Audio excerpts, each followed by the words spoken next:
On le croyait disparu, mais Macron est de retour. Nous devons donc agir en étant unis, en Européens. C'est pourquoi la patrie a besoin de vous, de votre engagement. Et oui, on parle de la guerre, et qui dit guerre dit président de la République. Parce que la Ve République, ça sert d'abord à faire la guerre.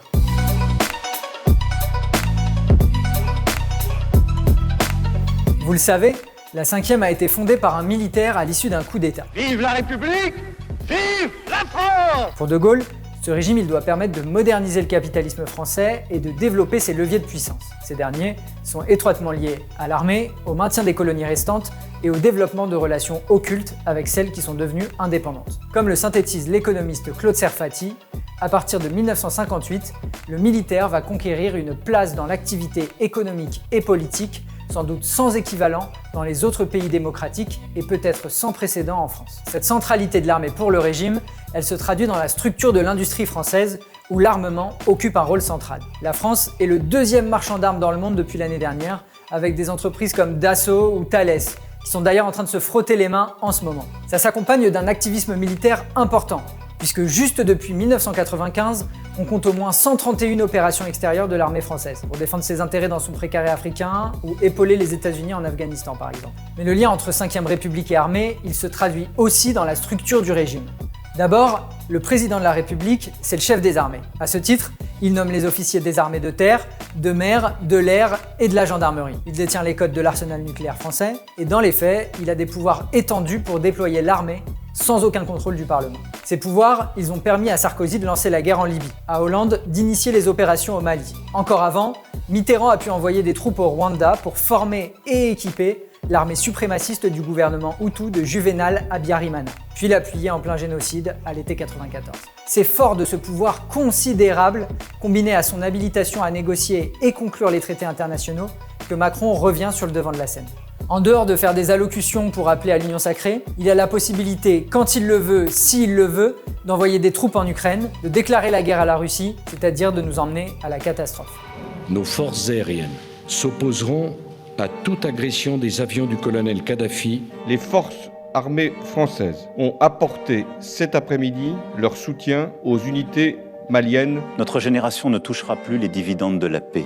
La question militaire, elle est aussi un révélateur de la nature de la Ve République, où le pouvoir de trancher les décisions les plus fondamentales, celles qui peuvent conduire à la mort de centaines de milliers de personnes comme la guerre, appartient à un seul homme. Ce n'est pas un hasard, parce que De Gaulle a calibré le régime à partir de ses conceptions militaires, de son hostilité au Parlement et de son aspiration à maintenir le rang de la France dans le monde, notamment au travers de l'armement nucléaire. Et oui, il n'y a pas que les États-Unis qui sont impérialistes. Il alla assister aux manœuvres de Champagne dont le double but était de montrer au pays son armée et de replacer les soldats dans la perspective qui doit être la leur au cours des prochaines années. Bref, pour De Gaulle, une république ça doit être comme l'armée, verticale, autoritaire, brutale. Garant de la sauvegarde des intérêts suprêmes de l'État, l'exécutif doit être délié au maximum de toute pression de la population et des partis, d'où son allergie au Parlement. Les ambitions militaires et les mécanismes autoritaires sont donc étroitement mêlés.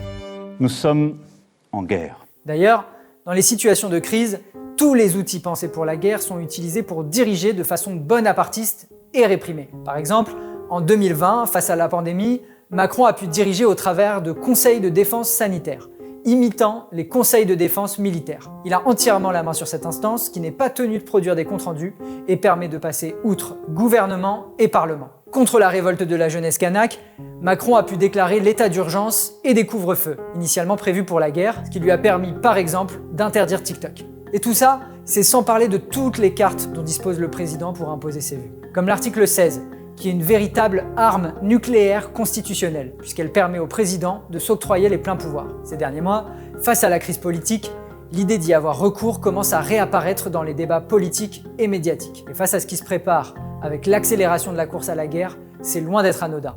Le lien entre Ve République et guerre, c'est donc un argument supplémentaire pour souligner l'urgence d'en finir avec ce régime. L'armée a une mission essentielle et en tant que chef des armées, j'entends que vous ayez les moyens d'assurer cette mission. Une politique anti-guerre sérieuse doit s'attaquer à la Ve République. Et une politique contre la Ve République doit s'attaquer à la guerre et à l'impérialisme. C'est une des impasses du projet de la France insoumise, qui parle fréquemment de sa volonté de sortir de la Ve, mais compte conserver tous les leviers de puissance impérialiste qui lui sont attachés. Dissuasion nucléaire, base militaire à l'étranger, colonies, industrie de l'armement. Mais notre position, elle est claire. Nous ne sommes pas opposés au montant pour renforcer le budget militaire. Pas étonnant que la réaction de Mélenchon au discours de Macron, ce soit de dire que la priorité absolue, c'est la sécurité de nos frontières sur les 5 continents, la sécurité écologique et militaire et les besoins de la population. En gros, il se présente comme celui qui défend vraiment les intérêts de l'impérialisme français face aux États-Unis.